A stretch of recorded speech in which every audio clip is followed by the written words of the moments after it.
దేవుని వాక్యాన్ని మనం ధ్యానం చేద్దాం.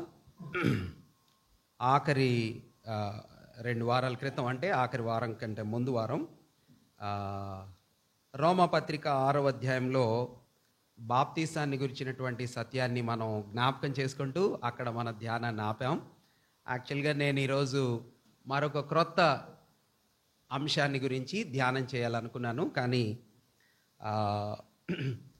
బాంబే నుంచి యూట్యూబ్లో ఒక సహోదరుడు చూసి, నాకు మంచి స్నేహితుడు, దైవ సేవకుడు, అన్న బాప్తీసం గురించినటువంటి సిరీస్ ఆఫ్ టాక్ చాలా బాగుంది, చాలా ఆత్మీయమైన మేలు, ఆనందం మాకు కలిగింది. కొందరికి అందులో ఉన్న పాఠాలు మేము తెలియచేస్తున్నాం. సాధారణంగా బాప్తీసాన్ని గురించినటువంటి కన్ఫ్యూజన్ ఎక్కువ శాతం ఈ నేటి దినాల్లో ఉంది అని చెప్పడం వలన మిగిలి ఉన్న 2-3 అంశాలు, ఆ పాఠాలను కూడా మనం కంప్లీట్ చేస్తే బాగుండు అనే దృష్టితో మరి తిరిగి బాప్తీసాన్ని గురించిన అంశాన్ని ధ్యానం చేయాలనే ప్రేరణ నాలో కలిగింది. దానికి సహాయార్థంగా మనం కొన్ని వారాల నుంచి ధ్యానం చేస్తున్న అంశం బాప్తీసం యొక్క ప్రస్తుతపు అనుభవం అంటే ఎలా ఉంటుందో, బాప్తీసానికి ముందు ఉండే అనుభవాలు ఎలా ఉండాలో వాటిని గురించి మనం తెలుసుకున్నాం. బాప్తీసంలో ప్రస్తుతపు అనుభవాలు ఎలా ఉంటాయి అనే సత్యాన్ని మనం ధ్యానం చేస్తూ వచ్చాం. దానికి సహాయార్థంగా రోమాపత్రిక 6వ అధ్యాయం 4వ వచనాన్ని లేదా 3వ వచనాన్ని నుంచి మనం క్రిందకి చదువుకుందాం. రోమాపత్రిక 6వ అధ్యాయం 3వ వచనం నుండి కొన్ని వచనాలు క్రిందకి చదువుదాం. క్రీస్తు యేసులోనికి బాప్తిస్మం పొందిన మనమందరము ఆయన మరణములోనికి బాప్తిస్మము పొందితిమని మీరెరుగరా? కాబట్టి తండ్రి మహిమ వలన క్రీస్తు మృతులలో నుండి ఎలాగూ లేపబడినో అలాగే మనమును నూతన జీవము పొందిన వారమై నడుచుకున్నట్లు మనము బాప్తిసం వలన మరణములో పాలు పొందుటకై ఆయనతో కూడా పాతి పెట్టబడితిమి. మరియు ఆయన మరణం యొక్క సాదృశ్యమందు ఆయనతో ఐక్యము కలవారమైన ఎడల ఆయన పునరుద్ధానం యొక్క సాదృశ్యమందును ఆయనతో ఐక్యము కలవారమై ఉందుము. చదవబడిన లేఖన వాక్య భాగాల్లో నుండి దేవుడు తన ఆత్మ ద్వారా మనతో మాట్లాడునుగాక. 4 రకాలైనటువంటి బాప్తీసాలు దేవుని వాక్యంలో మనం చూస్తాం కదా. నీటి బాప్తీసం, తర్వాత ఆత్మ బాప్తీసం, తర్వాత అగ్ని బాప్తీసం, తర్వాత క్రీస్తు ప్రభు వారి శరీరంలోనికి జతకూర్చబడేటటువంటి అంశాన్ని కూడా బాప్తిస్మం అని మనం చూస్తాం. ఫాస్ట్గా చెప్పానా? నీటి బాప్తీసం, తర్వాత ఆత్మ బాప్తీసం, తర్వాత అగ్ని బాప్తీసం, తర్వాత ప్రభువారి శరీరంలోనికి మనం జతకూర్చబడేది కూడా, కలపబడేదాన్ని, ఆ అంశాన్ని కూడా మనం బాప్తీసం అని అంటాం. ఇప్పుడు మనం నీటి బాప్తీసం గురించి మాట్లాడుకుంటున్నాం, చర్చిస్తున్నాం, డిస్కస్ చేస్తూ ఉన్నాం. ఆత్మ బాప్తీసం అంటే ప్రభుని నమ్ముకున్న వెంటనే దేవుని ఆత్మ చేత మనం నింపబడే విధానాన్ని ఆత్మ బాప్తీసం అంటారు. లేకపోతే సంఘములో విశ్వాసులందరూ ఐక్యపరచబడి సంఘంగా సమకూర్చబడినటువంటి దృశ్యాన్ని కూడా ఆత్మ ద్వారా బాప్తీసం పొందిన అనుభవం, లేకపోతే సమకూర్చబడిన అనుభవం అని కూడా మనం చెప్పవచ్చు. బాప్తిస్మం, అగ్ని బాప్తిస్మం అంటే ఏమని చెప్పుకోవచ్చు? అగ్ని బాప్తిసం, బాప్టిజం ఇన్ ఫైర్ అంటే ఏంటి? దేవుని యొక్క తీర్పు, ఉగ్రత. అగ్ని బాప్తిసం పాజిటివ్ కాదు అనే సత్యాన్ని మనం గుర్తుపెట్టుకోవాలి కదా. పాజిటివ్ అంటే అది మేలైన విషయంగా చెప్పబడలేదు. అగ్ని చేత ఆయన బాప్తిసం ఇస్తాడు, పొట్టును తగలబెడతాడు కదా, ఆయన దుష్టులను సంహరిస్తాడు అంటే అది ఆయన తీర్పు, ఉగ్రతను సూచిస్తుంది. 1000 ఏండ్ల పాలనకు ముందుగా యేసుప్రభు వారు భూమి మీదకి సాక్షాత్తు అడుగు పెట్టడానికంటే ముందు 7 ఏండ్ల శ్రమల కాలంలో జరిగే శ్రమల విధానాన్ని, అగ్ని చేత ఆయన చేసే తీర్పులను అగ్ని బాప్తీసం అంటారు కదా. దేవుని యొక్క తీర్పుని అగ్ని బాప్తీసం అంటారు. ఇప్పుడు మీకు అగ్ని బాప్తీసం మరి కావాలా వద్దా అన్నా? అగ్ని బాప్తీసం కావాలా వద్దా?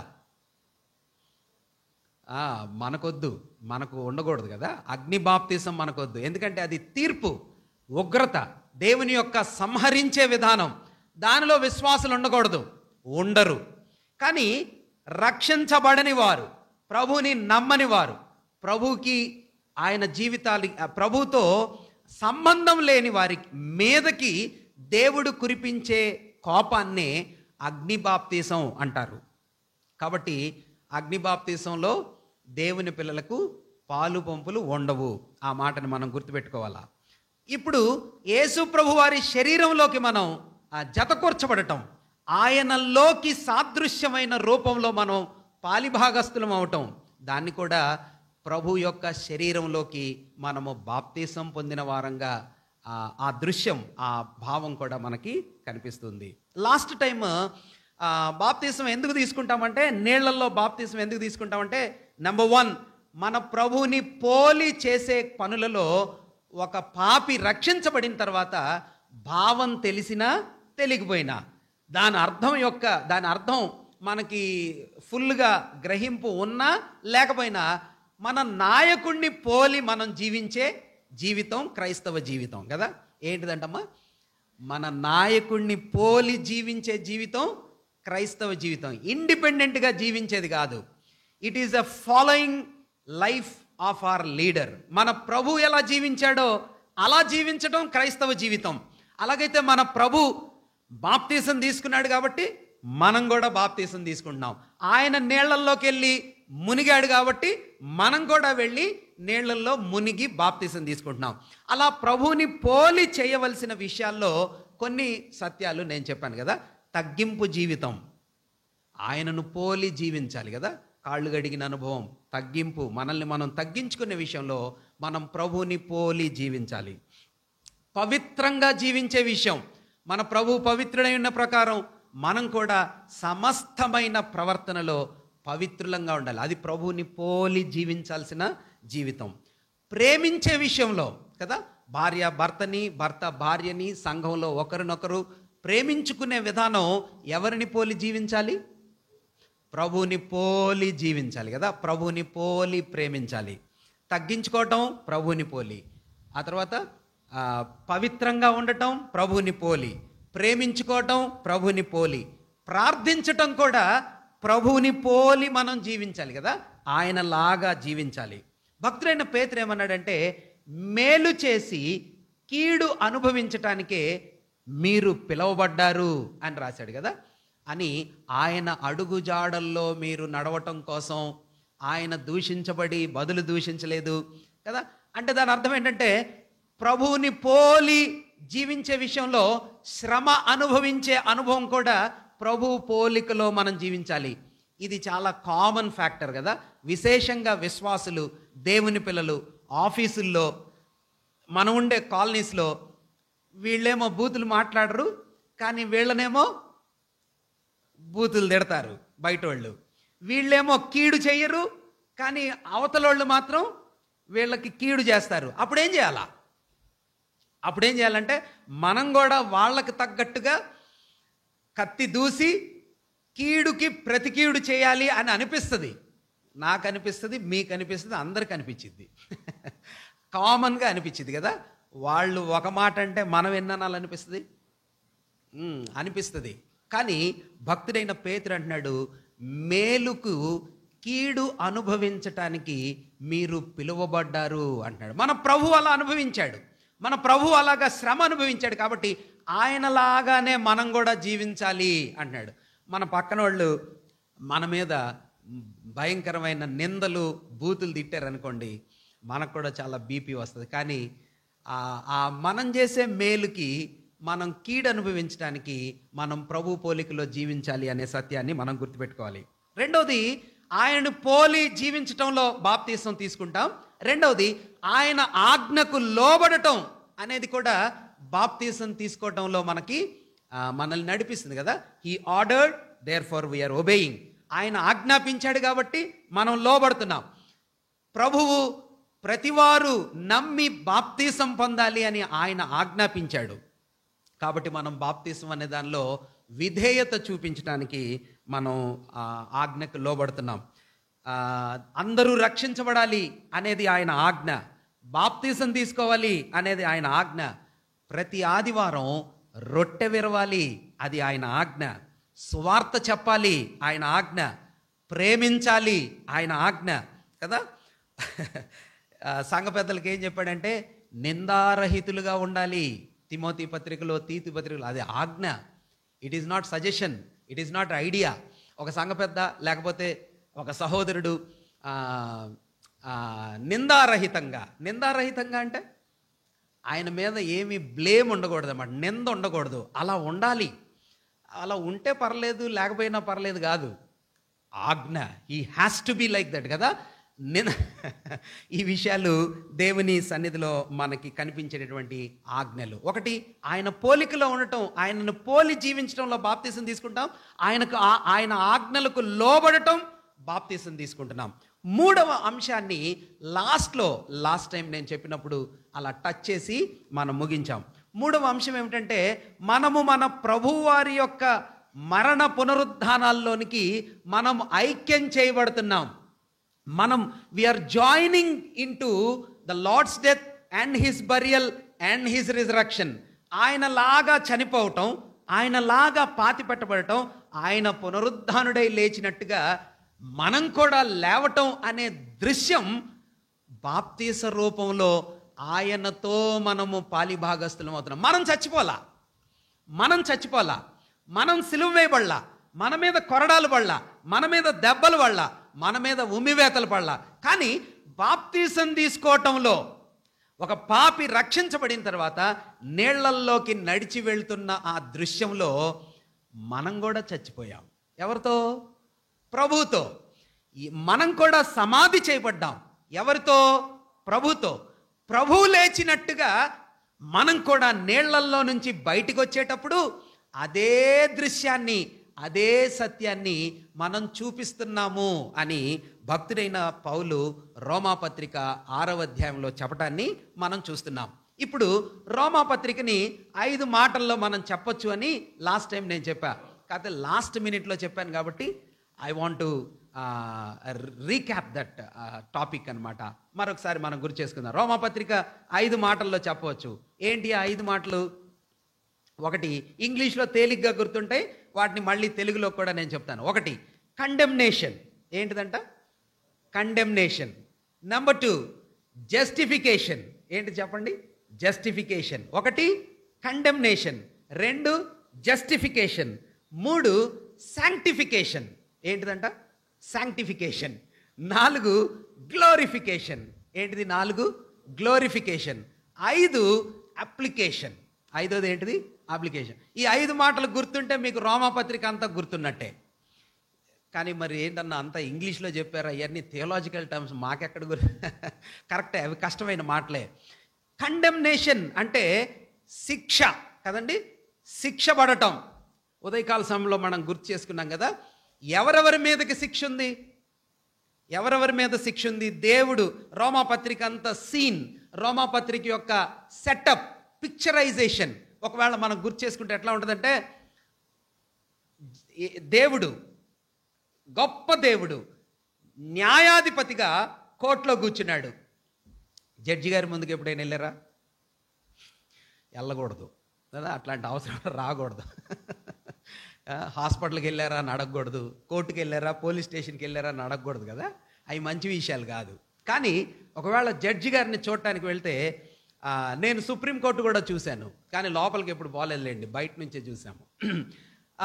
సుప్రీంకోర్టు జడ్జి గారు, లేకపోతే హైకోర్టు జడ్జి గారు, లేకపోతే నార్మల్ బెంచ్ కోర్ట్స్ జడ్జి గారు, వాళ్ళు వచ్చేటప్పుడే చాలా ప్రత్యేకంగా ఉంటుంది. వాళ్ళని తీసుకురావటం, వాళ్ళు చైర్లో కూర్చోవటం, వాళ్ళ సింహాసనం లాగా ఉంటుంది, చైర్లో కూర్చుంటారు. అలా కూర్చున్నప్పుడు అటెండర్ పిలుస్తాడు, పలానా వ్యక్తి మీద కేసు నెంబర్ పిలవగానే వాళ్ళు వస్తారు, 2 వైపుల వాళ్ళు వస్తారు. గొడవ చేసిన వాళ్ళు అంటే విక్టిమ్, క్రిమినల్ ఇద్దరు వస్తారు, బాధించబడినోడు, కష్టపెట్టినోళ్ళు ఇద్దరు వస్తారు. జడ్జి గారి ముందు అటు ఇటు నిలబడతారు. జడ్జి గారు పర్మిషన్, ఏంటి ఏం జరిగిందంటే చెప్పాలి మనం. ఇప్పుడు దేవుడే ఒక జడ్జిలాగా కూర్చుంటే మానవుడు ఒక ముద్దాయి స్థలంలో నిలబడితే దేవుడు అడుగుతున్నాడు, నీ మీద ఉరిశిక్ష చేయకుండా ఉండటానికి నీలో ఏమన్నా మంచి కారణాలు ఉన్నాయా అని దేవుడు మానవుడిని అడుగుతున్నాడు. ఎరా నిన్ను జైల్లో పెట్టకుండా వదిలిపెట్టడానికి నీ మీద చాలా ఛార్జ్ షీట్స్ ఉన్నాయి, చాలా కంప్లైంట్స్ ఉన్నాయి. నువ్వు చెట్లు ఇరగొట్టావంట, నీ శరీరాన్ని పాడు చేసావంట, ప్రాపర్టీ అంతా విధ్వంసం చేసావంట, కోట్ల రూపాయల ఆస్తిని ధ్వంసం చేసావంట, అప్పులు ఉన్నాయంటే ఇవన్నీ మన మీద కేసులే, పాపాలు. అన్న మేమెప్పుడు బస్సులు పగలగొట్టాం, మేమెప్పుడు ప్రాపర్టీని పాడు చేసామంటే మన శరీరాన్ని పాడు చేసుకునేది ఆయనకి వ్యతిరేకంగా చేసే పాపమే. మీరు అనుకోవచ్చు ఇది నా శరీరం, కాదు కాదు.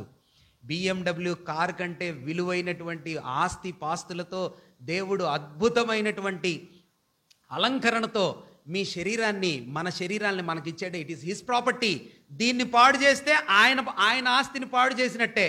చెట్టు నరికేసామనుకోండి, ఆయన ఆస్తిని పాడు చేస్తే ఎవరిది ఇదంతా? గాడ్ ద ఫాదర్స్ ప్రాపర్టీ, మీదా నాదా? అమ్మా, ఆయన సంపద ఇదంతా. ఈ లోకంలో మానవుడు చేసే ప్రతి పాపం, ప్రతి అపరాధం దేవునికి వ్యతిరేకంగా చేసేదే, మనస్సులో అన్ని విధాలుగా. ఇంకా దాన్ని నేను వర్ణించనక్కర్లేదు. ఇప్పుడు మానవుడు ఒక ముద్దాయిలాగా నిలబడితే దేవుడు అర్థం, నువ్వెంతెంత పాడు చేసావంట, ఇన్ని కోట్ల రూపాయలు నష్టం చేసావంట, దొంగతనం చేసావంట, మర్డర్ చేసావంట, వ్యభిచారం చేసావంట, ఇవన్నీ నీ మీద ఉన్నాయి, నిన్నెందుకు నరకంలో పడేయకుండా నేను ఉండాలి అని దేవుడు అడిగితే మానవుడు చెప్తాడు, సార్ అసలు అవన్నీ పాపాలని నాకు తెలియదు సార్ అంటాడంట. ఏమంటాడు? సార్ అసలు అవన్నీ పాపాలు నేను చేయకూడదని నాకెవరు చెప్పలేదు సార్ అంటాడంట. అంటే మరి దేవుడు ఏం చేయాలా? అయ్యో మరి వీడికి తెలియదు కదా, నిజంగానే తెలియకపోతే ఏం చేయాలన్నా? వదిలేదు, పోనీలే అని మనం క్షమించవచ్చు కదా. దేవుడు అంటాడు, ఒరేయ్ నీ మనసులో ఎవరున్నారు? మనస్సాక్షి అనే ఒకదాన్ని పెట్టాను, నీకు తెలుసా? నువ్వు చేసే ప్రతి సందర్భంలో, నువ్వు తిట్టేటప్పుడు, బూతులు చెప్పేటప్పుడు, అన్యాయం చేసేటప్పుడు, పాడు చేసేటప్పుడు నీ లోపల ఒకడు నిన్ను గుచ్చలేదంట్రా. గుచ్చాడు సార్, మరి వాడి మాట ఎందుకు వినలేదు నువ్వు? దేవుడు క్రాస్ క్వశ్చన్ చేస్తాడు. These are the facts. రోమాపత్రిక అంతా చదువుకుంటూ పోతే మరి మనసులో, అంతరంగంలో నీ మనస్సాక్షికి విరోధంగా ఎందుకు పాపం చేశావు? బై ద వే, అసలు నీ మనస్సాక్షి సంగతి పక్కన పెట్టు. ఈ ప్రకృతి అంతా చూస్తూ ఉంటే స్వభావ సిద్ధమైన కొన్ని విషయాలు నీకు అర్థం కాలేదా? సూర్యుడిని చూస్తే దేవుడు సూర్యుని లాంటోడని నీకు అర్థం కాలేదా? చంద్రుడిని చూస్తే చంద్రుడు దేవుని లాంటివాడు అని, ప్రకృతిలో ఆయన గుణలక్షణాలు, దేవుని యొక్క దివ్య శక్తి, నిత్యత్వపు మహిమ ఈ ప్రకృతిలో కనిపిస్తూ ఉంటే దేవుడు సార్వభౌమాధికారుడు అని, ఆయన క్రిందను ఉన్నావని నీకు అర్థం కాలేదంటరా అని అడుగుతాడు దేవుడు మానవుడిని, ముద్దాయిని. అడిగితే మానవుడు చెప్తాడంట, ఏదో ఇక ఆన్సర్ చెప్పలేక మానవుడు మౌనమైపోతాడు. దేర్ఫోర్ మానవుడి మీద దేవుడు ఒక జడ్జిమెంట్ పాస్ చేశాడు. ఏమని జడ్జిమెంట్ పాస్ చేశాడంటే, వీడిని ఖచ్చితంగా చంపాల్సిందే, నరకంలో వేయాల్సిందే, వీడు చేసిన దుర్మార్గపు పనులకి వీడు అసలు బ్రతకటానికి తగడు, నిత్యమైన నాశనంలో యుగ యుగాలు మండే నరకాగ్నిలో వీడిని పడేయండి, లేదంటే వీడి నుంచి ఫైన్ కలెక్ట్ చేయండి. ఫైన్ ఎంత? ఫైన్ అంటే అర్థమైందా మీకు? జరిమానా. ఎస్, వీడి నుంచి జరిమానా కలెక్ట్ చేయండి. ఎంత జరిమానా? మీరు ఒక షాప్కి వెళ్ళారనుకోండి, వాళ్ళ గ్లాస్ మీద చేయి పెట్టారనుకోండి, ఆ గ్లాస్ ఇరిగింది. షాప్లో మీరు గ్లాస్ మీద చేయి పెట్టారు, గ్లాస్ ఇరిగింది. ఎంత డబ్బులు కట్టాలా? అది ఎంత ఖరీదైతే అంత. ఎంత ఉంటుంది? ఒక 5,000 అనుకోండి, కడతారు కదా. ఒకవేళ ఆ బిల్డింగ్ అంతా మీ వల్ల కూలిపోయింది అనుకోండి, అప్పుడు ఎంత కట్టాలా? ఎంత కట్టాలో మీరే ఆలోచన చేయండి. దేవునికి మనం కట్టాల్సినటువంటి డబ్బులు ఎంతంటే లెక్కలేదు, మనం లెక్క కట్టలేం. ఎంత విలువైనటువంటి అపరాధం చేత కట్టలేని స్థితిలో వీడు దోషి, దుర్మార్గుడు, అనీతిమంతుడు, వీడు ముద్దాయి అని చెప్పేదాన్నే పాపం అంటారు. యూదుడు పాపే, అన్యుడు పాపే. యూదుడు కొంచెం కాలర్ పైకేస్తాడు. యూదుడు అంటాడు, నేనేం చేయలేదు, నేను ధర్మశాస్త్రాన్ని ఫాలో అయ్యాను అంటాడు. ఆ మాటలు చాలా బాగుంటాయి.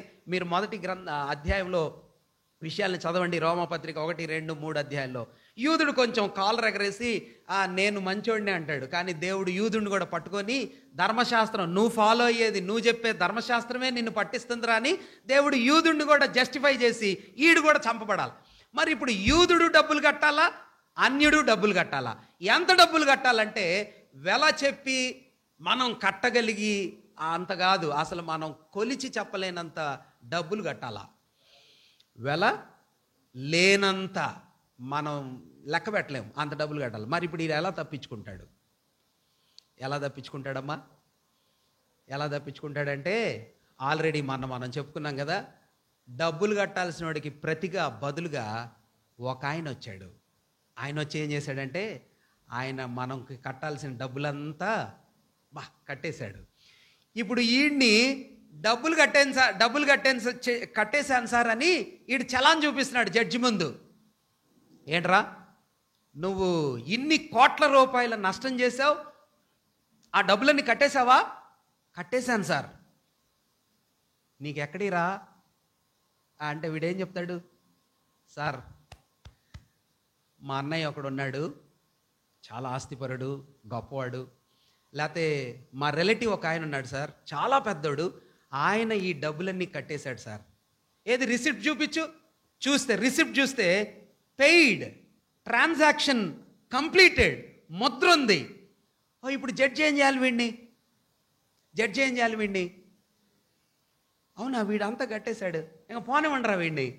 దాన్నే ఏమంటారు? నీతిమంతుడు.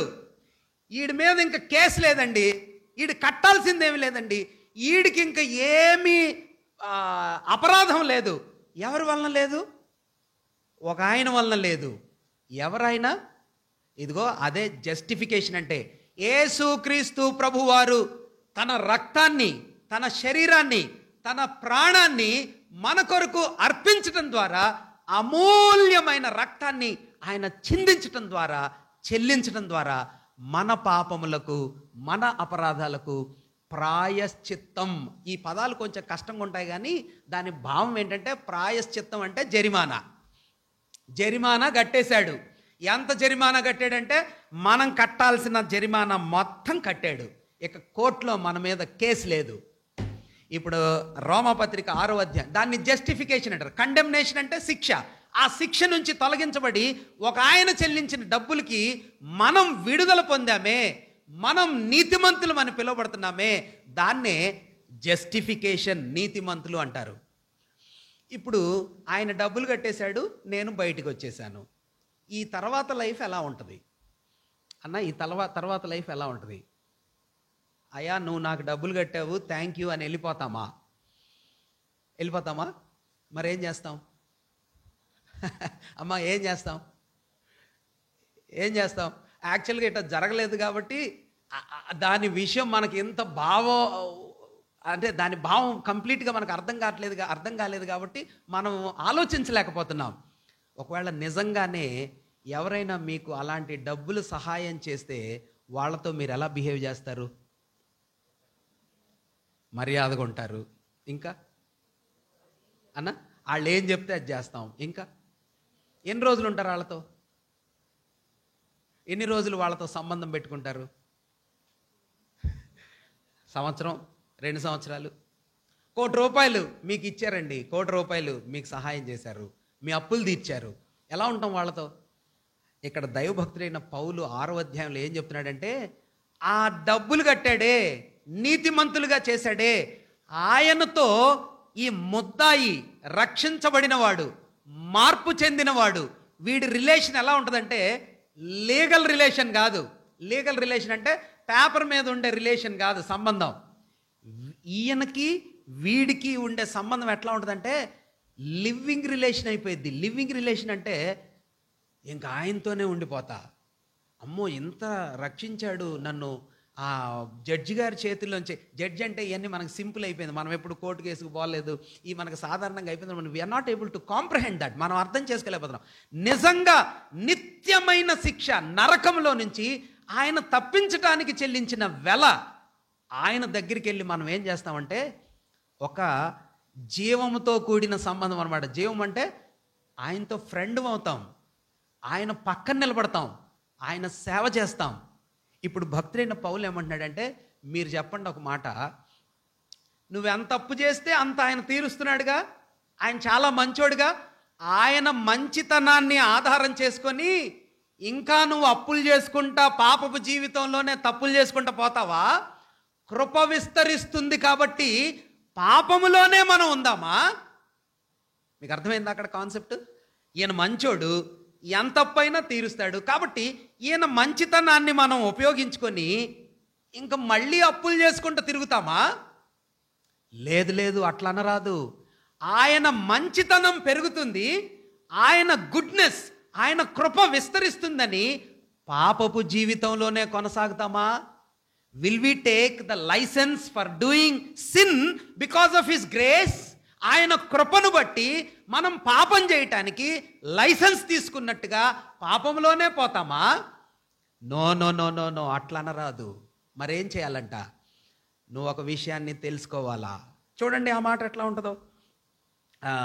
6వ అధ్యాయం 3వ వచనం యొక్క ఆఖరి భాగంలో భక్తుడైనటువంటి పౌలు ఒక మాటను రాస్తున్నాడు. చూడండి, చదవండి. క్రీస్తు యేసులోనికి బాప్తిసం పొందిన మనం అందరము ఏంటిదంటనా, మీరు ఏమన్నాడు ఆ మాట? మీరు ఎరుగరా.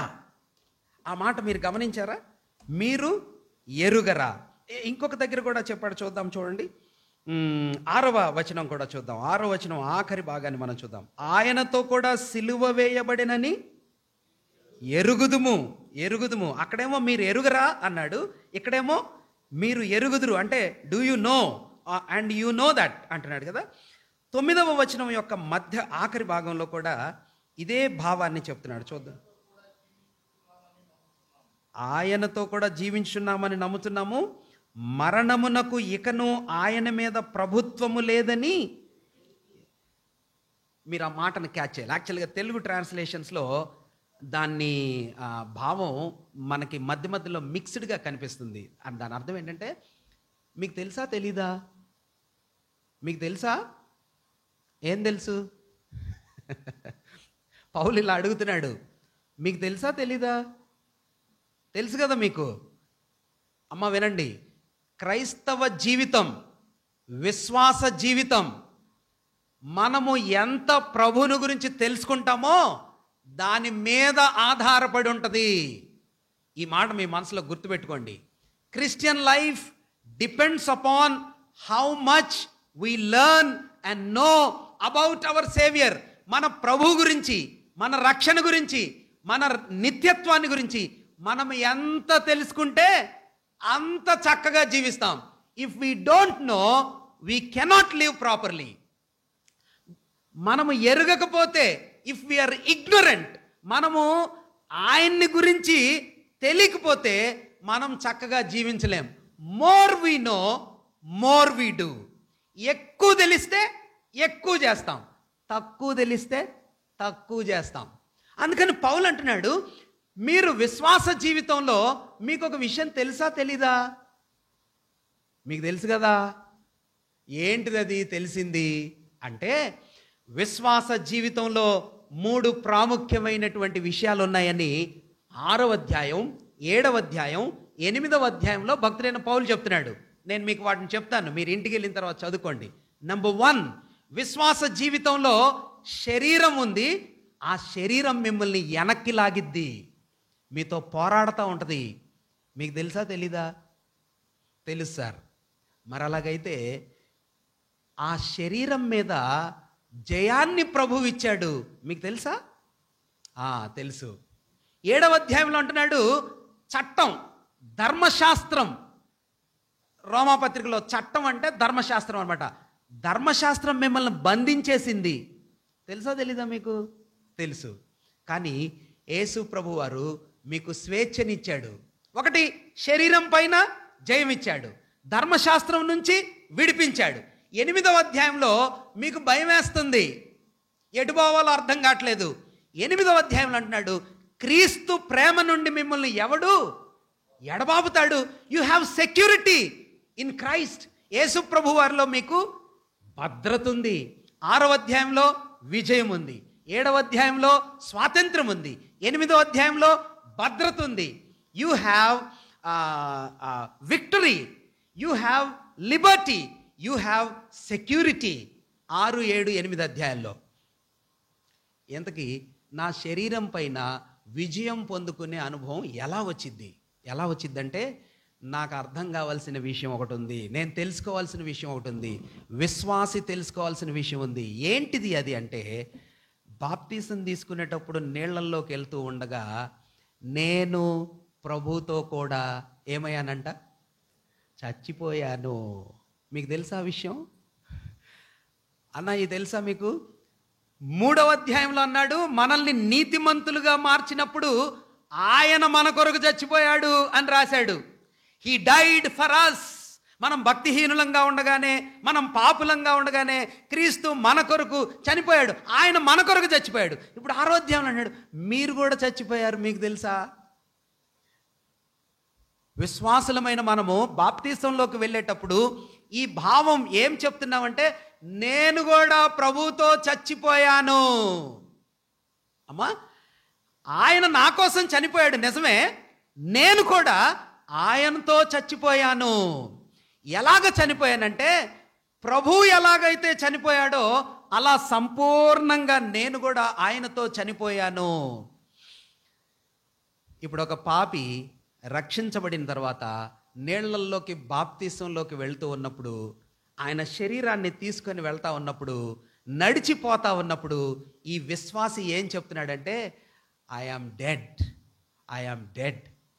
చచ్చిపోయినోడికి చాక్లెట్ పెడితే తింటాడా? ఒక డెడ్ బాడీ ఉంది, వాడికి మనం చాక్లెట్ ఇచ్చాము, తింటాడా? తినడు కదా. వాడి చేతిలో మొబైల్ సెల్ ఫోన్ ఇచ్చాము, సెల్ ఫోన్ ఆపరేట్ చేస్తాడా? ఎందుకు? చేతులు చచ్చిపోయినాయి, నోరు చచ్చిపోయింది, కళ్ళు చచ్చిపోయినాయి కదా. పౌలు భక్తుడు అంటున్నాడు, మీరు చచ్చిపోయారు ప్రభుతో, మీరు తెలుసుకోండి. నిజంగా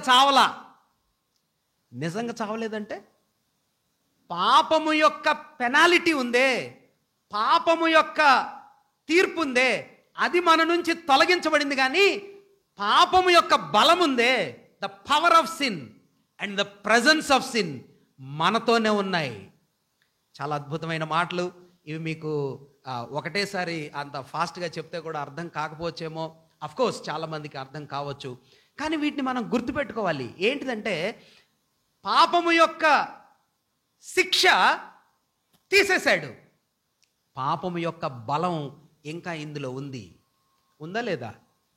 100% ఉంది. ఎవరైనా లేదు అంటే వాళ్ళు అబద్ధం చెప్తున్నట్టే. పాపము యొక్క బలం ఉంది, పాపము యొక్క ఉనికి కూడా ఉంది. మరి పాపము యొక్క బలం అంటే మనం అర్థం చేసుకోవాల్సిన విషయం ఏంటంటే, పాపము మన శరీరాన్ని ఉపయోగించుకొని మనల్ని క్రిందకు నెట్టడానికి, ఓడించటానికి ప్రయత్నం చేసిద్ది. అన్నా నాకు బాప్తీసం ఇవ్వండి అంటే ఊరికినే కాదు బాప్తీసం ఇచ్చేది. ఈ బాప్తీసం తీసుకునే వ్యక్తి యొక్క అనుభవంలో ఏమని అర్థం చెప్తున్నాడంటే, ఇదిగో ఈ పాపపు శరీరములో ఉన్నటువంటి కోరికలు, ఈ పాపపు శరీరంలో ఉన్నటువంటి బలం క్రీస్తు ప్రభు వారితో కూడా నేనేం చేశాను? పాతి పెట్టాను. I died with Christ. ప్రభు వారి యొక్క సిలువలోకి నేను ఐక్యం చేయబడ్డాను. I join into the very death of the saviour. మరి ఇప్పుడు నేను బాప్తీసం తీసుకోవటానికి వెళ్తున్నాను, నా నోరు మాత్రం చావలా, కళ్ళు చచ్చిపోయినాయి, బ్రెయిన్ చచ్చిపోయింది, చెవులు చచ్చిపోయినాయి, చేతులు చచ్చిపోయి, కానీ నోట్లో ఏముంది? ఏదో ఉండకూడని అపవిత్రమైంది నోట్లో ఉందనుకోండి. ఇప్పుడు ఈయనకి బాప్తీసం ఇవ్వాలా వద్దా? ఇవ్వాలా? మొన్న ఒక దైవ సేవకుడు చెప్తున్నాడు, ఐ థింక్ హైదరాబాద్ సేవకుడు, ఆయన ఒక క్రొత్త సంఘానికి పిలువబడ్డాడంట. ఆ సంఘానికి వెళ్తే అది చాలా రిమోట్ పల్లెటూరు అంట. ఆయనని సేవకుడు అన్నాడంట, అన్న మీరు వెనక రండి, నేను ముందెళ్ళి స్టార్ట్ చేస్తానంట పల్లెటూరులో. ఈయన వెళ్ళి ముందెళ్ళి స్టార్ట్ చేస్తున్నాడంట. స్టార్ట్ చేసి వెళ్తే ఈయన మంచిగా బట్టలు వేసుకొని నీట్గా వెళ్తూ ఉంటే, ఈయన వెళ్ళటానికంటే ముందుగా ఒక సహోదరి చాలా మంచి తెల్ల బట్టలు వేసుకొని అద్భుతమైనటువంటి తెల్ల డ్రెస్లో చక్కటి వెళ్తుందంట. ఈయన అనుకున్నాడు, అబ్బా ఇక్కడ సంఘం వాళ్ళు భలే మంచి పవిత్రులా ఉన్నారు, మంచి తెల్లగా బాగా డ్రెస్ చేసుకొని వెళ్తుందని ఈయన అనుకున్నాడు. సేవకుడు వెళ్తూ ఉంటే కొంచెం దూరం వెళ్ళిందంట. మందిరం దగ్గరికి వెళ్ళేటప్పటికి బ్యాగ్లో నుంచి పాముని తీసిందంట. పాము అంటే మీకు అర్థం కాలేదేమో, పొగాకు తాడు. ఆయన చెప్పాడు ఆమె బ్యాగ్లోంచి పాములాగా ఉందంట. ఈయన అనుకున్నాడు పామేమో అనుకున్నాడు. పొగాకు తీసిందంట, నోట్లో పెట్టుకుందంట. చర్చిలో దగ్గరికి వెళ్ళిన తర్వాత బోరింగ్ పైప్ ఉంది. ఆ బోరింగ్ పైప్ దగ్గరికి ఈయన కూడా వెనకెనకే వెళ్తున్నాడంట. ఈమె ఎక్కడికి పోయిద్దా, చాలా చర్చిలు ఉన్నాయంట ఆ గ్రామంలో, అసలు వెళ్ళి ఏ చర్చికి వెళ్ళిద్దా అని ఈయన కూడా వెళ్తుంటే ఈయన వెళ్ళే చర్చిలోకే వెళ్ళిందంట ఆవిడ కూడా. వెళ్ళిన తర్వాత ఆ బోరింగ్ పైప్ దగ్గరికి వెళ్ళి టకా టకామని బోరింగ్ కొట్టిందంట. నీళ్లు నోట్లో వేసుకొని పుక్కులిని చూసేటప్పటికి కొన్ని నీళ్ళు ఈయన మీదే పడ్డాడు. ఈయన అనుకుంటాడంట, ఈమె నన్ను చూడలేదేమో అనుకుంటున్నాడు. లోపలికి వెళ్ళారంట. ఆరాధన జరుగుతుందంట. ఈ సేవకుడు చూస్తున్నాడంట, ఈమె ఆరాధన చేసిద్దా చేయదా, ఈమె ఆరాధనలో పార్టిసిపేట్ చేసిద్దా చేయదా చూస్తూ ఉంటే ఈ సేవకుడు చూస్తూ ఉండగానే ఆమె పాత్రలో చేయబెట్టింది, ఆరాధన చేసింది, రొట్టె తీసుకుంది, రసం తీసుకుంది. అయిపోయిన తర్వాత బయటికి వచ్చిన తర్వాత సేవకుడితో కూడా మాట్లాడుతుంది. ఇప్పుడు మీరు చెప్పండి, ఈమె నోరు చచ్చిందా బతికే ఉందా? బాగా చెప్పారు. రక్షించబడిన అనుభవం అంటే చేతులు, కళ్ళు, నోరు, చెవులు క్రీస్తు ప్రభువుతో కూడా ఏమైపోయినాయి? చచ్చిపోయినాయి. మీకు తెలుసా ఆ విషయం? బూతులు మాట్లాడే విశ్వాసులు ఉన్నారు, బూతులు మాట్లాడే విశ్వాసులు ఉన్నారు, సిగరెట్లు తాగే విశ్వాసులు ఉన్నారు, అమ్మా ఇంకా చెడ్డ పనులు చేసే విశ్వాసులు ఉన్నారు, అన్యాయాలు చేసే. నేను ఇవి అలవాట్లుగా చెప్తున్నాను కానీ శరీరం అనగానే, శరీరం అంటే మనసు, అసూయ, హృదయం, దుష్ట తలంపులు, చెడ్డ ఆలోచనలు, ఎదుటోడిని ఎత్తుకుపోయి ఎత్తేసి అలా కింద పడేయాలా. ఎక్కడిది ఆలోచన? It is in the past life sir. It should not be in the new life. నూతనత్వంలో, క్రైస్తవ జీవితంలో, విశ్వాస జీవితంలో పాపపు తలంపులు, పాత జీవితంలో ఉండే ఆలోచనలు చంపాలా. మరి ఎట్లా చంపాలి సార్? వీటి బలం పనిచేస్తుంది కదా. అందుకనే భక్తుడైన పౌలు నేను చచ్చిపోయాను అని అనుకుంటూ ఉండాలా, తెలుసుకుంటూ ఉండాలా. Do you not know? మీకు తెలీదా ఈ విషయం? మీరు చచ్చిపోయారు కదా. ఒక దైవభక్తుడు ఏమన్నాడంటే మార్టిఫైడ్ అన్నాడు. మార్టిఫైడ్ అంటే మత్తు ఇంజెక్షన్ ఇచ్చాడంట. దేనికన్నా? చెయ్యి ఆపరేషన్ చేస్తున్నాడు అనుకోండి, ఇక్కడ మత్తు ఇంజెక్షన్ ఇస్తారు. ఈ చెయ్యి అంతా ఏమైపోయింది? మొద్దుబారిపోయింది. కట్ చేస్తున్నాడు, తెలీదు. మరి అబద్ధాలు ఇంకా వస్తానే ఉన్నాయి. నోరు చచ్చిందా? మనసులో అపవిత్రతలు వస్తానే ఉన్నాయి. మనసు చచ్చిందా? మరి చావకుండా బాప్తిస్మం ఎలా తీసుకుంటావు? రక్షణ అనుభవంలో, నీ అనుభవంలో క్రీస్తు ప్రభువారితో కూడా పాతి పెట్టబడిన అనుభవం లేకుండా బాప్తిస్మంలోకి ఎలా వస్తున్నావు?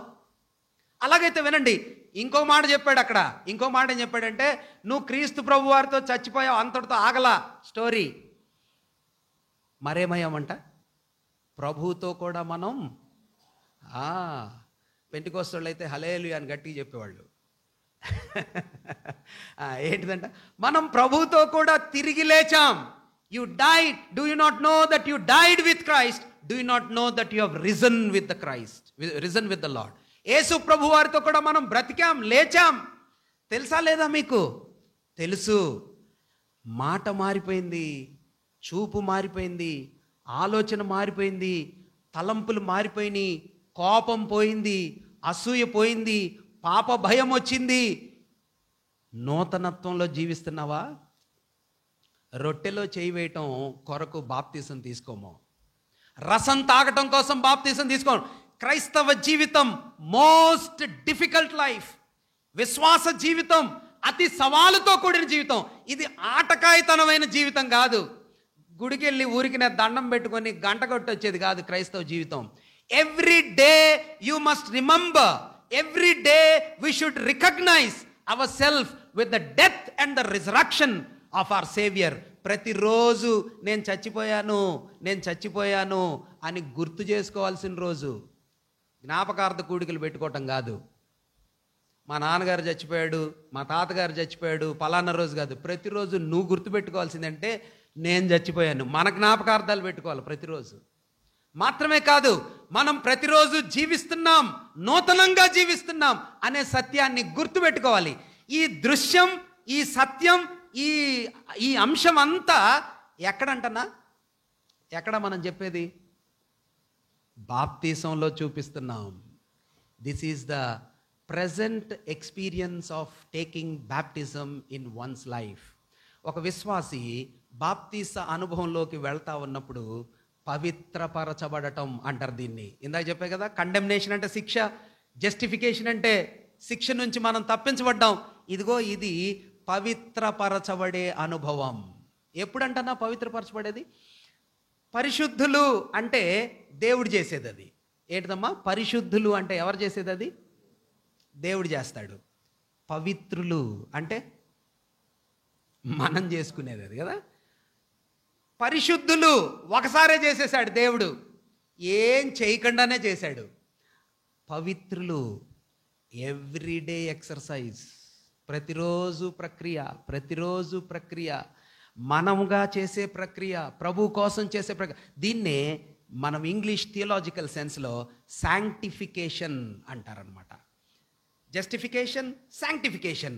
పవిత్రపరచబడుతూ ఉన్నప్పుడు ప్రభువులో ఉన్న మహిమ మనకు అనుగ్రహించబడిద్ది.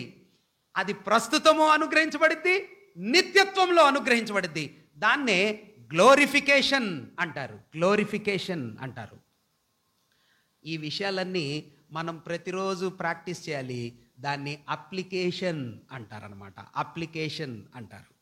కాబట్టి బాప్తిస్మపు అనుభవంలో ఆయనను పోలి తీసుకోవటం, విధేయత చూపించటం, క్రీస్తు ప్రభువారి శరీరంలోనికి, ఆయన మరణ పునరుద్ధానంలోనికి మనం కూడా ఒకటి కావటం, ఆయనతో ఒకటి కావటం, అది బాప్తిస్మంలో ఉన్న ప్రస్తుతపు అనుభవాల్లో ఒకటి.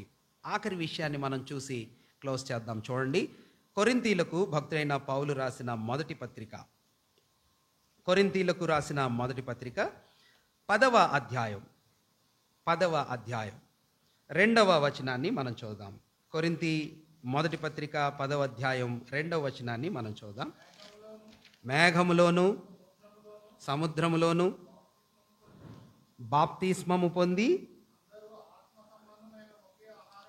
భుజించిరి,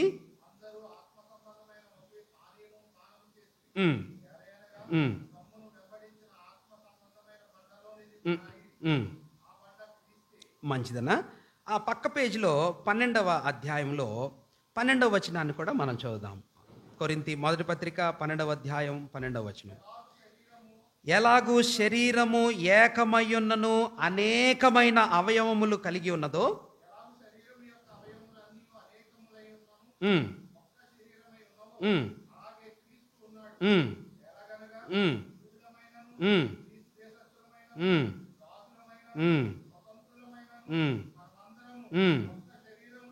ఒక్క శరీరంలోనికి ఒక్క ఆత్మయందే బాప్తిస్మం పొందితిమి. మనమందరము ఒక్క ఆత్మను పానము చేసిన వారమైతిమి. ఉన్నది ఇంకా కిందకి అది మనం చదువుకుంటూ పోతే ఒక శరీరాన్ని గురించినటువంటి రిప్లికేషన్, సాదృశ్యం, పోలిక పౌలు భక్తుడు అక్కడ చెప్పడాన్ని మనం చూస్తాం. యాక్చువల్గా ఇవి కూడా చాలా నిదానంగా చెప్పుకోవాల్సిన అంశాలు. మరి నేను ఫాస్ట్గా చెప్తాను, మీరు అర్థం చేసుకోవడానికి ప్రయత్నం చేయండి, ప్రభు సహాయం చేస్తాడు. ఒక విశ్వాసి బాప్తిజం తీసుకుంటున్నాడు అంటే ప్రభువులోకి ఐక్యపరచబడుతున్నాడు, ఆయన మరణ పునరుద్ధానాల్లోకి ఒకటవుతున్నాడు. అది దాని భావం. రెండవ భావం ఇక్కడ ఏం చెప్తున్నాడంటే ఆయన శరీరంలోకి ఐక్యపరచబడుతున్నాడు. ఏంటిది ఆ శరీరం? ఆ శరీరాన్ని గురించి చెప్తూ కమ్యూనిటీ. ఏంటిది ఆ కమ్యూనిటీ అంటే 10వ అధ్యాయంలో అన్నాడు, ఇశ్రాయేలీలు అందరూ బయటికి వచ్చారు, సముద్రంలోంచి దాటారు, బండలో నుంచి తాగారు, ఒకే ఆత్మీయ ఆహారాన్ని భోజనం చేశారు. మీకు అర్థమైందా సీక్వెన్స్? ఏంటిదంట సీక్వెన్స్? ఒకటి, మేఘంలో ఆ సీక్వెన్స్ చూడండి. పొందిరి, ఆత్మ సంబంధమైన ఆహారాన్ని భుజించారు, ఆత్మ సంబంధమైన ఒకే పానీయాన్ని పానం చేశారు కదా. ఇప్పుడు మీరు చూడండి వీళ్ళ సీక్వెన్స్, వీళ్ళ మూమెంట్స్ ఎలా ఉన్నాయంటే, మొదటిది ఆరాధనలో మనం గుర్తు చేసుకున్నట్టుగా పస్కా బలి పశువు ద్వారా బయటకు వచ్చారు. అంటే ఫస్ట్ ఏం సంఘటన జరిగింది? పస్కా బలి జరిగింది కదా. అక్కడి నుంచి బయటకు వచ్చిన తర్వాత ఎక్కడికి వచ్చారు? సముద్రంలో నుండి దాటి బయటకు వచ్చారు. సముద్రంలో నుంచి దాటి బయటకు వచ్చిన తర్వాత బండలోది తాగారు, ఒకటే భోజనం చేశారు. ఈ సీక్వెన్స్ మీకు అర్థమైంది కదా. ఫస్ట్ పస్కా, 2 సముద్రం, 3 పానీయం, భోజనం పానీయం.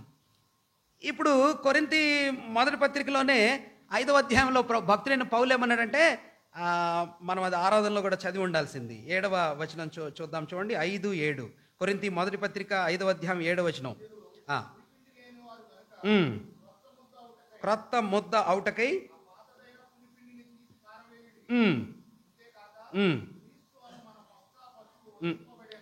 మన కోసం ఎవరు వధించబడ్డారంట?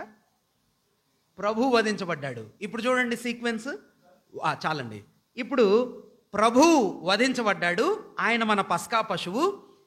ఇక్కడి నుంచి దాటి పాపంలో నుంచి విడిపించబడ్డాం, వెంటనే భోజనం చేయట్లా.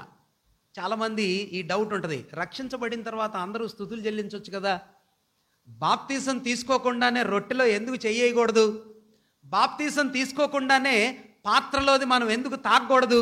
ఎందుకు తాగకూడదన్నా? ఇక్కడ ఒక సీక్వెన్స్ చెప్పాడు, ఇక్కడ ఒక పద్ధతి చెప్పాడు. ఏంటిది ఆ పద్ధతి? ఆ క్రమం ఏంటంటే, పస్కా బలి పశువు తర్వాత విడిపించబడి సముద్రంలోకి దిగారు. ఆ సముద్రంలోకి దిగిన దృశ్యాన్ని పౌలు ఏమని చెప్తున్నాడు? వెరీ గుడ్, బాప్తిసం. పస్కాలో పార్టిసిపేట్ చేయటం రక్షణ అనుభవం, సముద్రంలో నుంచి దాటిపోవటం బాప్తిస్మపు అనుభవం. ఆ బాప్తిస్మపు అనుభవంలోంచి దాటి బయటకు వచ్చిన తర్వాత ఏం చేశారంటన్నా? మన్నాను తిన్నారు, నీళ్లు తాగారు. ఇది ఏ అధ్యాయంలో చెప్పాడు పౌలు భక్తుడు? 10వ అధ్యాయంలో చెప్పాడు కదా. ఇప్పుడు మనం చదివాం 10వ అధ్యాయం. మనం ప్రతి ఆదివారం చదువుతాం కదా, ప్రభు ఒక రొట్టెను పట్టుకొని. ఇది ఎప్పుడుదన్నా? 11వ అధ్యాయంలో. అంటే మీకు అర్థమైందా? 5వ అధ్యాయంలోనేమో ప్రభువే మన పస్కా అన్నాడు, 10వ అధ్యాయంలోనేమో నీళ్లల్లో నుంచి సముద్రంలోంచి దాటిపోవటం బాప్తిసం అన్నాడు, 11వ అధ్యాయంలో అంటున్నాడు ఆయన రొట్టె విరిచే కార్యక్రమం, ఆయన పాత్రలోది తాగే కార్యక్రమాన్ని గురించి ఆరాధన అని చెప్తున్నాడు. ఇప్పుడు మీకు ప్యారలల్గా అర్థమైందా? దీని అర్థం ఏంటంటే, ఒక విశ్వాసి బాప్తిసంలోకి రావటం అంటే రక్షించబడి బాప్తిసం తీసుకొని ఆరాధనలోనికి రావటం, రొట్టెలో చేయి వేయటం, స్తుతులు చెల్లించటం, పాత్రలో పార్టిసిపేట్ చేయటం. అంటే ఈ దృశ్యం ఇండివిజువల్ లైఫా? తమ్ముడు సూర్య ప్రభుని నమ్ముకున్నాడు, ఆరాధనలో పార్టిసిపేట్. ఇది ఒంటరిగా చేసేదా? వినండి 10వ అధ్యాయంలో అలా చెప్పాడు. చెప్పి 12వ అధ్యాయంలో ఏమంటున్నాడంటే, ఇది ఒక శరీరంలోకి రావటం, ఒక శరీరంలోకి రావటం. ఏంటిదంట శరీరంలోకి రావటం? క్రీస్తు ప్రభువారు అనే శరీరం ఇక్కడ ఉంటే, ఒక వ్యక్తి బాప్తీసం తీసుకొని సంఘంలో జతకూర్చబడే పద్ధతిని పౌలు భక్తుడు ఏమంటున్నాడంటే, ఒక విశ్వాసి బాప్తీసం తీసుకోవటం. అమ్మా అయ్యా, నా సొంత బెనిఫిట్ కోసం నేను ఆరాధనలో చేయవేయను. గుర్తుపెట్టుకోండి, చాలామంది ఆలోచన ఏంటంటే, నేను తయారవటం, రావటం, చెయ్యి వేయటం, పాత్రలో చేయటం, పోవటం. ఇది కాదండి. ఒక దైవభక్తుడు ఏమన్నాడంటే, కామెంటేటర్, ఒక క్రైస్తవుడు క్రైస్తవుడు అంటే విశ్వాసి తన కోసమే బ్రతికితే అసలు అతను నిజమైన విశ్వాసే కాదు అన్నాడు. మీకు అర్థమైందా మాట? If a believer lives only for himself, that means his salvation is about a question mark. మరేంటంట, ఒక విశ్వాసి ప్రభువుని నమ్ముకున్నాడు, లేకపోతే ఒక విశ్వాసిగా మార్చబడ్డాడంటే అతనిలో కలిగేటటువంటి ప్రాముఖ్యమైన అంశం ఏమిటంటే, హీ ఈజ్ యాడెడ్, జతకూర్చబడ్డాడు. దేనిలోకి జతకూర్చబడ్డాడు? శరీరంలోకి జతకూర్చబడ్డాడు. ఇప్పుడు మీరు చెప్పండి, ఈ వేలు అనుకుంటుంది నా ఇండివిడ్యువాలిటీ సార్, నా ఇష్టం వచ్చినట్టు ఉంటానండి అని ఈ చూపుడు వేలు అంటుంది. అంటే ఇది కరెక్టేనా? జీవం ఉందా దీనికి? గుండెతో నాకు సంబంధం లేదు, తలతో నాకు సంబంధం లేదు, షోల్డర్తో నాకు సంబంధం లేదు, ఊపిరితిత్తులతో నాకు సంబంధం లేదు. I'm N independent man. నేను ఎప్పుడు కావాలంటే అప్పుడు వస్తా, ఎప్పుడు కావాలంటే అప్పుడు పోతా, ఏదంటే అది చేస్తా, సంఘంతో నాకు సంబంధం లేదు. ఈ వేలు అంటుంది. Is that right? పౌలు చాలా అద్భుతమైన మాటలు ఇవి. ఇంకొంచెం సమయం ఉంటే బాగుండు. కానీ పౌలు భక్తుడు అంటున్నాడు 3 ప్రాముఖ్యమైన విషయాలు చెప్పాడు సంఘం గురించి. ఒకటి, సంఘంలో యూనిటీ. యూనిటీ అంటే ఐక్యత, ఏకత్వం. నంబర్ 2, సంఘంలో భిన్నత్వం. నేను పాడినట్టే చంటి పాడక్కర్లా, మీరు ప్రార్థన చేసినట్టే నేను చేయక్కర్లా, నేనున్నట్టే మీరుండక్కర్లా, మీరున్నట్టే నేను.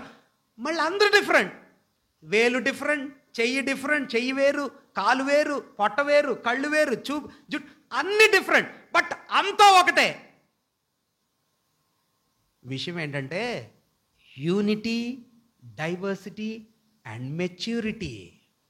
మెచ్యూరిటీ, ఏకత్వం ఉంది, భిన్నత్వం ఉంది, పరిపక్వత ఉంది. ఏంటిదన్నా పరిపక్వత అంటే? చిన్నపిల్లోడు చిన్నప్పుడు ఎక్కడ పడితే అక్కడ బట్టలు వేసుకుంటాం, ఎట్లా పడితే అట్లా ఉంటాం. పెద్దోడు అయ్యే కొద్దీ సిగ్గు వస్తుందన్న, శరీరం గురించి ఏదో ఒక రకమైనటువంటి ఏమంటారు దాన్ని, మెచ్యూరిటీ. మెచ్యూరిటీ. వినండి, అసలు నిజమైన మెచ్యూరిటీ అంటే ఏంటో తెలుసా? నా జుట్టు బాగుందా లేదా, నేను మంచిగా ఉన్నానా లేదా. The more you understand about your body, మీ శరీరాన్ని గురించి మీరు ఎక్కువగా ఎప్పుడు అర్థం చేసుకుంటారో దాని అర్థం ఏంటంటే మీరు బాగా పరిపక్వత చెందుతున్నారు. జుట్టు కలర్ వేసామనుకోండి, కొంచెం కేర్ తీసుకుంటున్నాం, తప్పేం లేదులేండి, వేసుకోవచ్చు, అవసరం ఉంటే వేసుకోండి, లేకపోతే లేదు. అది పాయింట్అవుట్ చేయటం కాదు. అంటే the way we care about our body, మన శరీరాల గురించి మనం తీసుకునే శ్రద్ధ, మనం ఎంత పరిపక్వత చెందుతున్నామో ఆ దృశ్యాన్ని చెప్తుంది. అమెరికాలో చూడండి, పొట్ట ఉండదు, దే వెరీ కాషియస్. సంఘం అంటే భౌతికమైన శరీరాలు కాదు ఇక్కడ టాపిక్. ఏంటిదంట? మనము ఒక సంఘంలో జతకూర్చబడినప్పుడు బాప్తిస్మము ద్వారా, పస్కా బలి ద్వారా రక్షించబడ్డాం. సముద్రంలో నుంచి వెళ్ళటం ద్వారా బాప్తిసం తీసుకున్నాం. ఒక నూతనమైన శరీరంలోకి మనం సమకూర్చబడ్డాం. నీ జీవితం ఒంటరి జీవితం కాదు. ఎప్పుడు? After baptism. గుర్తుపెట్టుకోవాలి ఈ మాటలు. బాప్తిజం తీసుకోకముందు సార్వత్రిక సంఘంలో ఉంటాం, అంటే యూనివర్సల్ చర్చ్లో ఉంటాం. But once when you have taken baptism, you have become a part in the body of Christ. యవనస్తులు అంటున్నారు, మా అబ్బాయికి బాప్తిజం ఇవ్వట్లేదు ఏంటి? యవనస్తులు అంటున్నారు, మేము అడిగితే మీరు ఇవ్వట్లేదు ఏంటి? తప్పులేదులేండి, వాళ్ళకి తెలియకపోవచ్చు. You should know one thing, that when you are taking baptism తీసుకుంటున్న అనుభవం ఏం చెప్తుందంటే మనము సంఘములోనికి జతకూడుతున్నాము.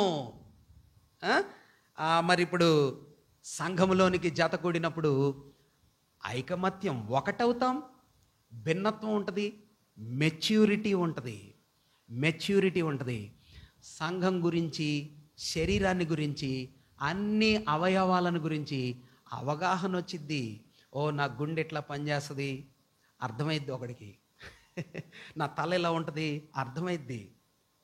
ఆఖరిగా బాప్తిసం యొక్క అర్థం ఏంటంటే బహిరంగంగా సాక్ష్యం చెప్పటం. ఓకే, నెంబర్ 1 ఆయనను పోలి తీసుకోవటం. నెంబర్ 2 ఆయన ఆజ్ఞకు విధేయత చెప్పటం. నెంబర్ 3 ఆయన మరణ పునరుద్ధానాల్లోనికి పార్టిసిపేట్ చేయటం, ఒకటి కావటం. నెంబర్ 4 ఆయన శరీరం అనే సంఘములోనికి మనం జతకూడటం, ఐక్యం కావటం. ఆఖరిగా బాప్తిసం యొక్క అర్థం ఏంటంటే బహిరంగంగా నేను ప్రభువుని యాక్సెప్ట్ చేశాను అని అందరికీ నాలో కలిగిన మార్పుని ఓపెన్గా చెప్పటము బాప్తీసంలో ఉన్నటువంటి ప్రస్తుతపు అనుభవాలు. కాబట్టి బాప్తీసం తీసుకున్న మనము, తీసుకోబోయే పిల్లలు, తీసుకున్నటువంటి సహోదరులు సంఘంలో ఒకటి చేయబడ్డాం, క్రీస్తు శరీరంలో ఒకటి చేయబడ్డాం. బహిరంగంగా సాక్ష్యం. బహిరంగంగా ఎందుకు చెప్తామండి సాక్ష్యం? బహిరంగంగా ఎందుకు చెప్తాం? ఇప్పుడు ఒక అమ్మాయి అబ్బాయి ఉన్నారు, వాళ్ళిద్దరూ రహస్యంగా కలిసి ఉంటున్నారు. ఏం తప్పు చేయట్లా, ఇద్దరు కలిసే ఉంటున్నారు. భార్యాభర్తలు అంటారా? ఎందుకనరు? ఎందుకనరు? పెళ్ళి చేయలేదు. ఎందుకు? మామూలుగా భార్య ఎలా ఉంటుందో అలానే ఉంటున్నారు, భర్త ఎలా ఉంటున్నారు, ఇద్దరు వంట చేసుకుంటున్నారు, ఇద్దరు పనులు చేసుకుంటున్నారు, ఇద్దరు కలిసే ఉంటున్నారు. అంతా దానిలో ఏం తప్పు ఉంది? బహిరంగంగా, ఓపెన్గా, డిక్లరేషన్ అంటారు కదా, the inner feelings, the inner commitments, లోపల జరిగిన మీ అనుభవం, మార్పు, రక్షణ, దేవునితో మీరు సంబంధం చేసుకున్న మీ అనుభవాలు బహిరంగంగా ఓపెన్గా చెప్పాలా. అది బాప్తీసం అంటే. అయ్యా నేను ప్రభువుకి చెప్పేసుకున్నా, నా జీవితం కమిట్ చేసేసుకున్నా, అది బాప్తీసంలో ఒక విశ్వాసి చూపించేటటువంటి అనుభవం, బహిరంగ సాక్ష్యం. రహస్య జీవితాన్ని బహిరంగంగా చెప్పుకునే సాక్ష్యం. పెళ్ళైన తర్వాత ఇద్దరు కలిసి బయటికి పోతున్నారు, ఎవరైనా అబ్జెక్ట్ చేస్తారా? ఏమనరు కదా.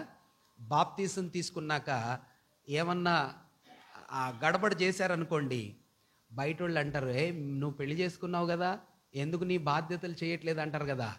అలాగా బాప్తీసం తీసుకుంటే ప్రభువుతో మన జీవితం బహిరంగంగా అందరి ముందు కనిపిస్తుంది. జాగ్రత్త వహించాలా. ఓకే, ఈ విషయాలు మీ మనసులో పెట్టుకోండి. ప్రభు ఈ తలంపులను మనందరి వినికిల్లో దీవించునుగాక.